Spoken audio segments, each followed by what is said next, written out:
Hello everybody at the LF Energy Summit.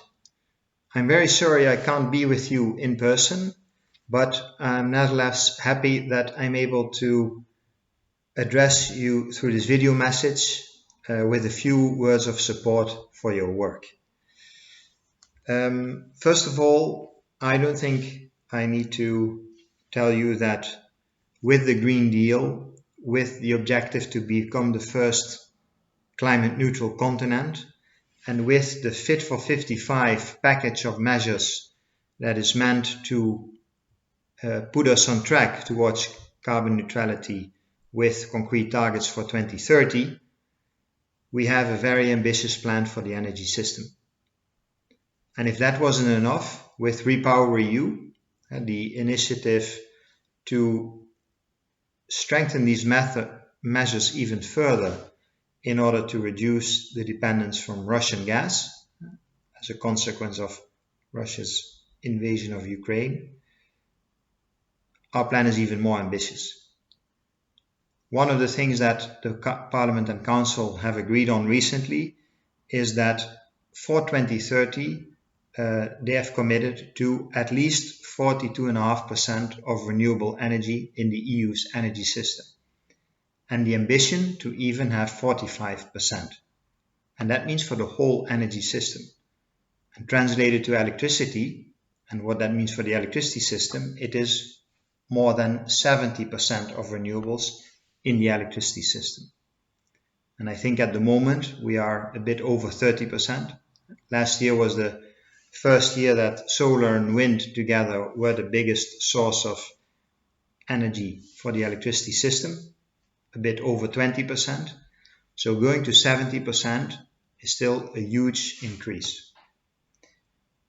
And it's not only that, it's also our objective to phase out the internal combustion engine for personal cars and replace those by electric cars as much as we can, and with a hard deadline of 2035 for selling no more internal combustion engine cars. And for heating, replacing a lot of heating that is now done by fossil fuels, electrifying that and replacing those boilers by heat pumps. So all of these things means huge requirements on the electricity system and the electricity grid. And it requires us to develop new business models, to value flexibility much more than we've done so far, and develop services around flexibility. It requires us to digitalize the energy system, and that is why in October last year we have issued a Digitalisation of Energy Action Plan. And it requires us to invest big time in the electricity grid, full stop, in copper and in smartness, in digital solutions. And all of these things are needed. And so what does this have to do with open source? I think everything. And I think open source and open source solutions, if we talk about the future of the electricity system, is key for three reasons. The first one is that, of course, we're going to need a lot of innovation. And we are supporting innovation at EU level with Horizon Europe. Member states discuss it, support it with their own programs. We cooperate through the Strategic Energy Technologies Plan, and grid technologies are a big part of that. But the best way to make sure that individual projects that we support have a life after the project and our support ends, that there is a continuity of research, that results from projects are taken up in market solutions or are taken up in further research. We think that open source is a very good way of working to make sure that solutions, innovations are available for others to work on. And so I'm very happy to see that so many of the people and companies or partners in projects in Horizon Europe are also present in the summit today and tomorrow, because we think open source is really a good way to support innovation and support effective innovation. And so that's also in Horizon Europe why more and more at least if I talk about the energy program, we're asking for projects to, when they talk about digital solutions as part of the project, we ask them to use open source as a way of working. Secondly, if we're talking about 2030 and we're talking about the changes with the integration of renewables, electric cars, heat pumps, etc., we're talking about a system innovation that requires cooperation and a joint finding of solutions. We don't want each operator, each company to reinvent the wheel and to develop their own solution. If we're going to do that, we're going to take way too much time. We need to go faster. So we need to go together. We need to jointly develop solutions, and we need operators to work together in developing these solutions and understanding what they are developing, and being able to adapt those solutions to local circumstances, to tailor the inventions to what is needed at a specific local or national context. But we want cooperation, and we want spreading of best practices, jointly facing the challenges and jointly finding solutions.